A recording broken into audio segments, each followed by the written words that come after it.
J'ouvre en grand la porte en bois de ce que je pourrais appeler une bibliothèque. Une énorme bibliothèque, imposante, semblant à elle seule contenir tous les secrets de Pluma.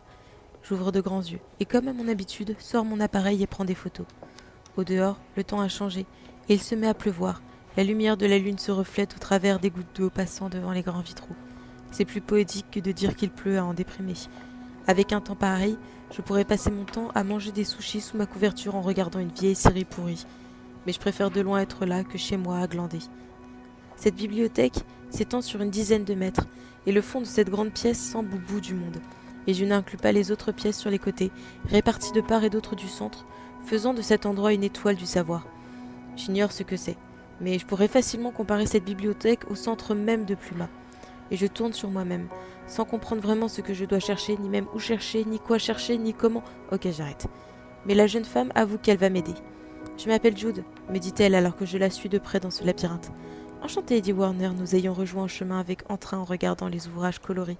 Et maintenant, c'est quoi la suite du programme demande Lewis, en me jetant un regard foudroyant, s'opposant à la peur que j'y avais lue plus tôt, dans son regard.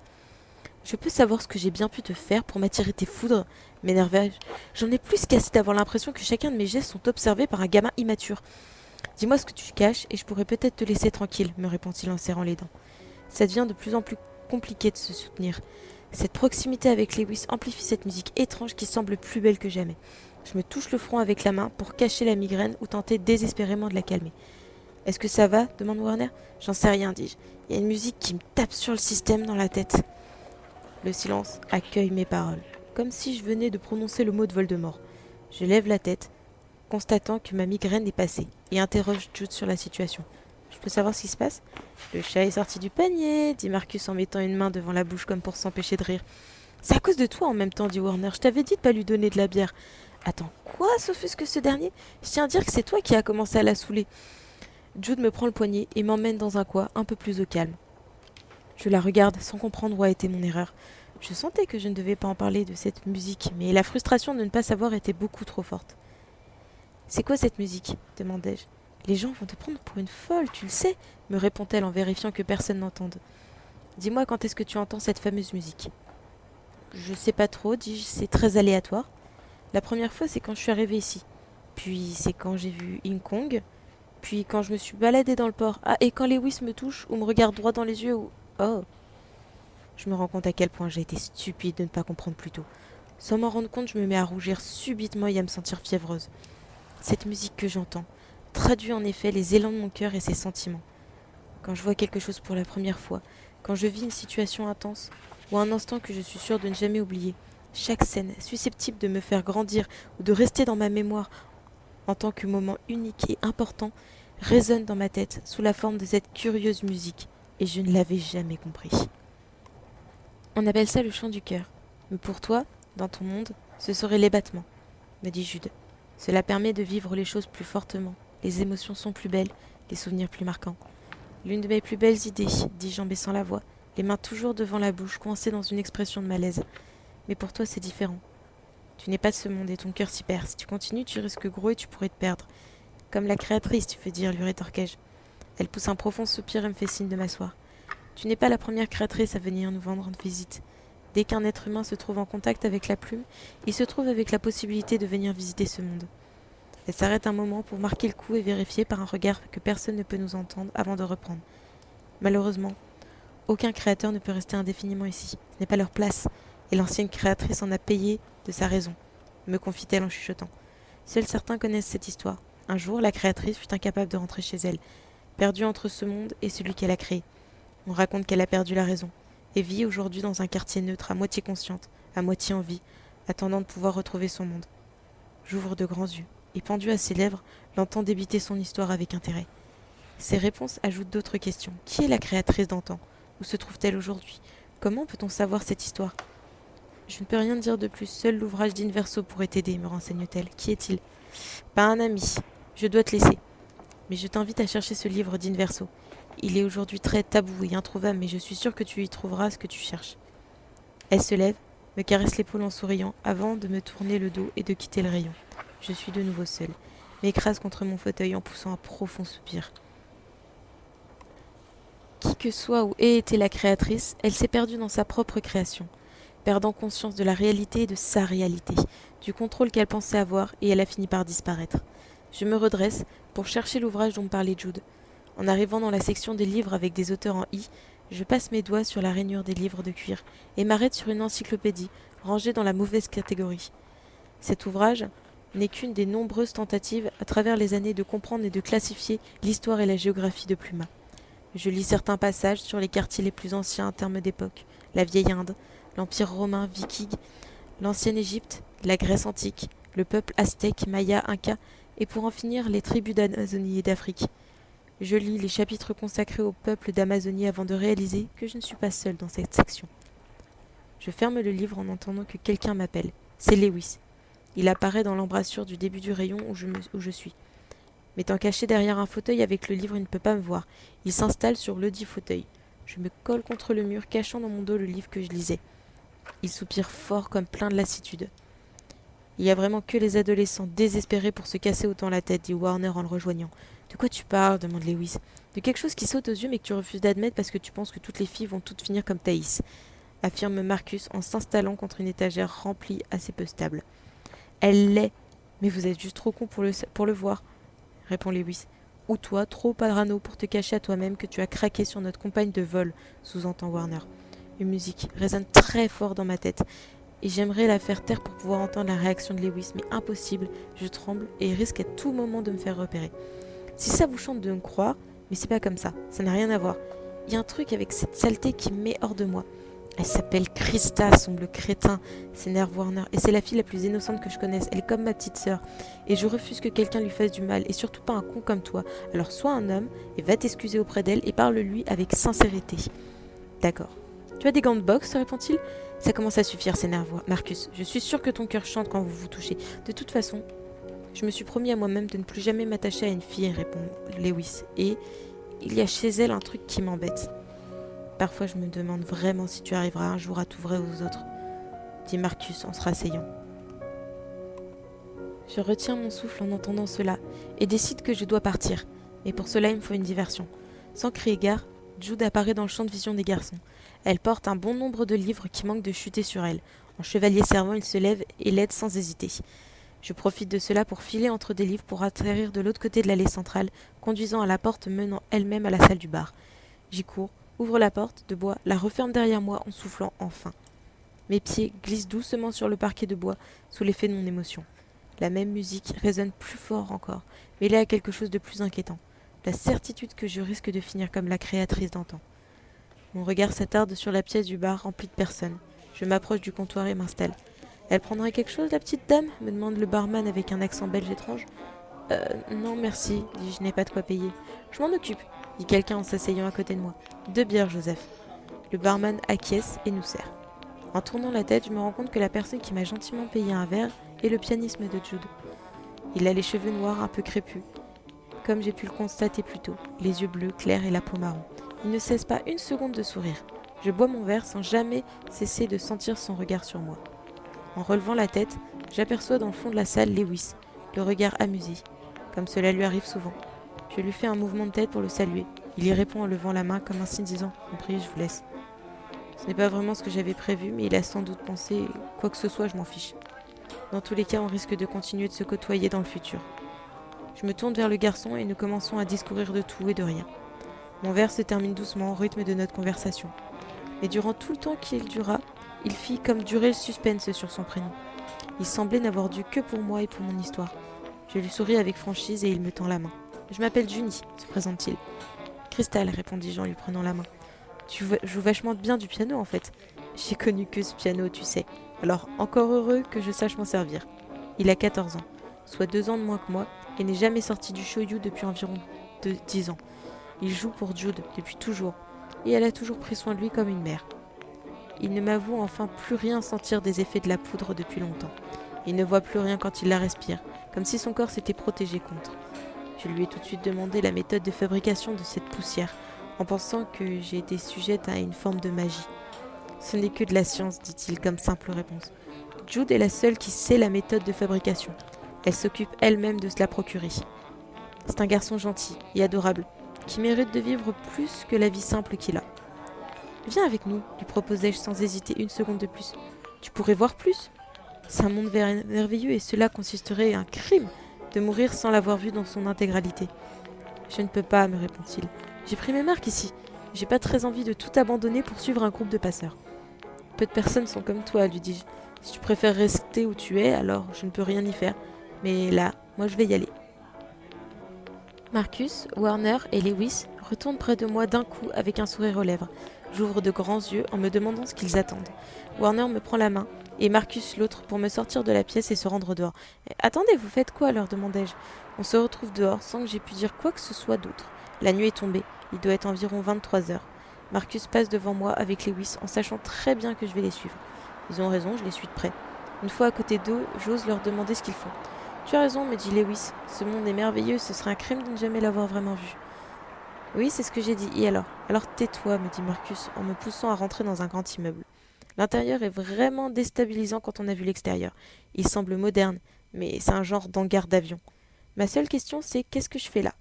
Je regarde autour de moi, vois des casques de cuivre et des étagères sur lesquelles s'étendent des millions de costumes de cuir d'aviateur. Je respire cette odeur pure, celle que l'on sent en rentrant chez un cordonnier, une odeur qui prend au nez sans pour autant agresser et qui semble coller au mur. Lui-même fait de bois et de pierres froides. Il y fait très frais et je sens une ambiance dans ce lieu animé. C'est une ambiance qui m'étreint les matins frais où mon père me réveille plus tôt avec ma sœur et mon frère pour aller skier. Il fait froid, humide, mais une chaleur nous porte dans la joie d'être là où on est et excité d'y être. Je porte mes mains sur mes bras nus, sentant qu'une seconde de plus dans cet endroit risque de me faire tomber en hypothermie. Mais ta cape si t'as froid, idiote, se moque Lewis. Bien qu'il continue de me malmener de ses mots, je sens quelque chose de différent dans son attitude, comme une forme d'amitié qu'il se force à faire naître. On continue de monter les escaliers jusqu'au toit où, avant de sortir, des gens sont venus nous saluer. Des hommes aux mains rudes et des femmes aux allures à la fois libres et féminines et irréprochables. Cela me fait penser que cela fait un moment que j'ai pas pris une douche. À force de traîner avec des hommes, j'en suis réduit à me conduire avec eux comme eux avec moi. Il faudrait que je change cela. Salut Marcus, dit un homme grand à la peau noire et à la voix grave autoritaire, pourtant rassurante. Tain, ça fait un bail, mon frère. Salut Snow. Le salut Marcus en entamant un tchèque assez compliqué à regarder. Snow, ce n'est pas un prénom de fille, genre Snow White demandai-je à voix basse à Lewis. À la base, il s'appelle Lucien, mais il a changé il y a 25 ans. Ne lui pose jamais cette question à une patinoire. Pourquoi je ferais ça lui demandai-je en sentant ma voix s'élever dans les aigus. Alors c'est elle, le petit renard, dit-il en parlant de moi. Enchantée, ma belle. Il me prend la main et me fait un baisement, en se baissant respectueusement. J'aimerais y trouver une pointe d'ironie, mais il était vraiment sincère. Merci, lui dis-je en reprenant ma main. Pourquoi, petit renard? Tu es toute petite, rétorque-t-il comme une évidence en laissant son rire remplir l'atmosphère. Sa voix part dans des tonalités très graves, étranges, qui, comme des basses fortes de concert, résonnent dans tout mon corps. Je le remercie, en priant pour que l'on change de sujet. Même reparler de la conversation de Lewis me dérangerait moins. Je n'aime pas me sentir que l'attention se tourne trop vers moi. Je suis trop timide pour sentir que les gens s'intéressent à moi. Tout va bien, Cristal me demande une fille que je ne connais pas. Oui, j'arrive juste pas à comprendre ce que je fais ici. Tu vas voir, me confie-t-elle, et profite à fond de ce que tu vas voir. Je suis le reste de mon groupe et me retrouve enfin sur le toit, loin de l'air vicié et enfermé qui règne dans la structure que je viens de quitter. L'air frais me prend à la gorge, et le vent fait voler mes cheveux.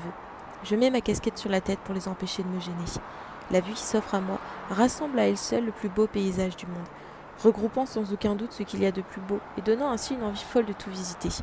Des dizaines de gratte-ciel s'élèvent dans la ville de plusieurs couleurs, toutes mélangées, sans ordre. Les fenêtres sont éclairées, en forme de dessins lumineux abstraits sans aucun sens. Au loin, on entend le bruit merveilleux d'une cascade coulant en amont, sans doute les chutes du Niagara, au point où j'en suis. En suivant le reste du groupe, je trouve une sorte de machine volante, comparable à celle que j'ai pu voir dans les livres d'histoire de Léonard de Vinci. Je la regarde, sors mon appareil et la prends en photo. Lewis monte sur la planche centrale avec Marcus et me tend la main pour que je les rejoigne dessus. Vous savez quoi, les gars, je pense que je vais rester là, dis-je en refusant doucement son assistance. T'as pas envie de savoir ce qui se passe ensuite me demande Lewis en insistant. J'hésite un peu avant d'attraper la main de Lewis pour monter sur la planche à ses côtés. Mais il sait me rassurer et m'installe au centre entre lui et Marcus. Il me donne 2 sortes de manches à balai, il veut que je conduise. Il est hors de question que je conduise, lui dis-je précipitamment en me décalant pour le laisser à ma place. En fait, on ne devient vraiment quelqu'un qu'en pilotant sa première machine volante, explique Marcus. C'est vrai demandai-je. Non, en vrai, je veux juste te faire chier et te voir flipper. T'es une fille, donc, commence Lewis. Fais attention à la fin de ta phrase, lui dis-je. Sinon, je te jure que ça va mal finir pour la forme de ton nez. Il sourit et me redonne encore les commandes de l'appareil. Cette fois, je les accepte en reprenant confiance en moi. Snow s'approche de l'arrière du véhicule et une musique stressante m'empêche de me concentrer et me fait trembler. Maintenant, je sais que la seule chose qui peut nous aider à surmonter les pires périodes de notre vie, c'est le rire. Un rire sincère et vrai. Et je souris à mon tour. Il s'efface trop rapidement à l'instant où je sens le véhicule avancer vers le vide, et donc vers une chute incroyablement vertigineuse. Je prends une profonde inspiration en tenant plus fort le gouvernail. Mes mains deviennent moites et je commence à craindre qu'il me soit difficile de les manœuvrer ainsi. Le véhicule atteint enfin le bout de la piste et tombe du haut du grand gratte-ciel. Je me mets à crier en sentant le vent détruire mes tympans. Lewis rit à côté de moi et Marcus me crie de redresser l'appareil. Je me mets à ramener les manches vers moi en criant pour me motiver mais aussi de peur. Je sens que l'engin se redresse doucement. Lewis s'accroche à moi en hurlant de ralentir mais c'est si grisant de sentir le vent ébouriffer mes cheveux. Je ne l'écoute pas et me laisse emporter. L'engin se relève précipitamment sous une dernière impulsion et remonte jusqu'au ciel en frôlant un immeuble immense. Le ciel étoilé m'accueille et j'aimerais plus que tout m'enfoncer dans ses bras bleu foncé. Reste près du sol et tu rateras le meilleur, me conseillent les garçons en criant pour couvrir le bruit du vent. J'obéis et oblique vers le sol pour frôler la mer où je peux voir plusieurs bateaux amarrés vers le port. Je tends la main en la survolant et mes doigts touchent délicatement la surface bleutée de l'eau. La lune, au loin, accueille chacun de nos gestes en nous permettant de voir ce que l'on fait sans pour autant nous aveugler de ces rayons blancs presque translucides remplissant l'atmosphère. L'air est plutôt frais et encore chargé de pluie. Et je souris jusqu'aux yeux en me fichant du fait que je dois avoir une tête horrible, avant de remonter vers le ciel en dépassant la ville pour entreprendre de retrouver la cascade que j'ai entendue plus tôt. Je la retrouve facilement, et cela peut sembler plutôt étrange et incongru, mais je remarque des rayons du soleil derrière la falaise par laquelle descend la cascade. Je remonte le long de celle-ci en me cramponnant presque au manche à balai, et le spectacle que j'ai vu en atteignant le sommet fut sans doute le plus beau que j'ai jamais vu. Comment, juste à côté d'une ville moderne, peut se tenir un champ et des montagnes de neige blanche? J'ouvre de grands yeux et ne prends même pas le temps de prendre mon appareil photo. Je veux profiter maintenant et pas plus tard. Une larme perle au coin de mes yeux en voyant un troupeau de chevaux, blancs, courir au grand groupe dans le champ. Je passe près d'eux, en ignorant le froid mordant qui prend à la gorge. Marcus se détache de la ceinture de cuir qui lui entourait la taille. Je veux l'en empêcher, mais il m'ignore et demande même à Lewis de prendre les rênes. Il obéit et me détache précipitamment. Je crie, en me retrouvant tout à coup à plusieurs dizaines de mètres d'altitude, risquant ma vie à tout moment. Le vent manque de me prendre ma casquette que je décide d'attacher à ma ceinture. « Attends, Christa !» me retient Lewis. « Merde !» « Je prends !» répondis-je en suivant la coutume théâtrale pour se souhaiter bonne chance. Il me sourit pleinement comme il ne l'avait jamais fait et reprend le contrôle de l'appareil. Je monte sur les ailes en me faisant aider de Marcus. Il met ses mains sur mes yeux et me place au devant de l'engin. J'ai un mouvement de recul, craignant de tomber, mais je me rends compte qu'en fait je n'ai aucune raison de ne pas faire confiance en Marcus. Je le laisse donc me guider et me tenir la main, et sens le vent sur mon visage et une effluve délicieuse d'un parfum de fleurs. Je sens que l'on ralentit, mais je reste ferme sur mes positions et me prends même de sourire. « Ouvre les yeux », me dit Marcus en retirant sa main de mon visage. Mon souffle se coupe. Mon cœur s'affole en musique incompréhensible et mes yeux se perlent de larmes salées qui, emportées par le vent, n'ont pas le temps d'atteindre le bas de mon visage. Le soleil en face de moi et montre ses derniers rayons colorés et brûlants. En appelant, je peux voir un champ et un paysage incongru de fleurs, une plaine entière recouverte de plantes odorantes et des gens la traversent en riant. Ils relèvent la tête à mon passage en me saluant d'un grand geste et les enfants rient, tentant désespérément de nous attraper, suivis de près par leur mère. Et je me tiens à Marcus en serrant mon appareil photo dans les mains, mais cette fois, je n'ai pas le cœur à prendre un souvenir et j'ai pas le temps. Je crains de perdre cette émotion qui m'étreint l'esprit. J'ouvre les bras, accueillant le vent frais et pur, et là, je crie pour aucune raison. Je crie d'une joie trop grande, d'une émotion si entière et si pure qu'il m'est impossible de la décrire. Bonheur parfait, et là je pleure. Mes yeux. J'aimerais tant qu'il me soit possible de ne pas les cligner à cause des rayons du soleil. Je veux qu'ils accueillent chacune des images que je vois, qu'ils capturent les émotions que je ressens, les joies qui m'emprisonnent. « Ça va aller, partenaire ?» me crie Lewis en passant sa tête à côté de la voile. « J'ai rien vu de plus beau !» dis-je sans vraiment considérer que ce que je viens de dire ne recoupe même pas la moitié de ce que je ressens. Sur ce coup-là, je me sens vraiment stupide. Mon vocabulaire semble si restreint. Je me sens si peu savante et beaucoup trop facilement impressionnable. Mais voir ce paysage si coloré, ce ciel si éclatant, ces familles si paisibles, ils n'ont besoin de rien de plus que ce qu'ils ont. Mes mots me perdent, ma langue se pétrifie et mes yeux ne savent plus ce qu'ils doivent regarder. Des années d'études seraient insuffisantes pour tenter ne serait-ce que de décrire ce que je suis en train de regarder. Tout se remet en perspective, tout s'embrouille, et pourtant mon esprit se libère, comme si se perdre était nécessaire pour qu'il se retrouve et comprenne. Comment c'est possible, dis-je pour moi-même. Il est impossible de ressentir autant d'émotions. Tu ne viens vraiment pas d'ici, s'amuse Marcus. Tu n'as pas aidé. Ah non, il n'en a aucune idée.